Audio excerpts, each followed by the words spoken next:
तत्सम खूप मोठी लवचिक व्याख्या आहे। याच्यामध्ये कुणाला जे ईडीत सापडत नाही, जसं की राहुलजीला सोनियाजीला यांनी प्रयत्न केले ईडीत सापडायचा, त्यांनी भरपूर चौकशा केल्या, काही केल्या, पण त्यांच्या चारित्र्य शुद्ध असल्यामुळं, ते निष्कलंक असल्यामुळं यांच्या हाती काही लागलं नाही। अनेक बुद्धिवादी लोक आहेत, ते राष्ट्राची चिंता करतात, वेगवेगळी मतं राष्ट्रीय हितासाठी व्यक्त करतात, त्या सगळ्यांना कोणत्याच कायद्यात बदल करता येत नाही। ज्यासाठी इंग्रजांना जी आयडिया सुचली होती, त्या आयडियाची कॉपी करून हे सरकार करतंय। हे जनसुरक्षा कायदा, याचा आम्ही धिक्कार करतो। हा कायदा रद्द झालाच पाहिजे, ही काँग्रेसची आणि प्रत्येक राष्ट्रभक्त नागरिकाची, भगतसिंगांना मानणाऱ्या प्रत्येक राष्ट्रभक्ताची मागणी आहे। इन्कलाब जिंदाबाद, इन्कलाब जिंदाबाद, वंदे मातरम, वंदे मातरम। जय हिंद।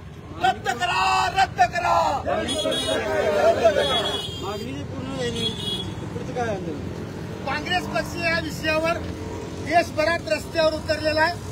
आम्ही ज्या पद्धतीने पक्ष सूचना देईल त्या पद्धतीने छातीचा कोट करून या मुद्द्यावर, या राष्ट्राचं सुरक्षितत्व, सार्वभौमत्व आणि लोकांचे अधिकार, मूलभूत अधिकार, जनतेचे अधिकार राखण्यासाठी जे घटनेने दिले, वंदनीय डॉक्टर बाबासाहेब आंबेडकरांनी दिले, त्याचं रक्षण करण्यासाठी आम्ही प्राणपणाने लढण्याचा निर्णय प्रत्येक काँग्रेस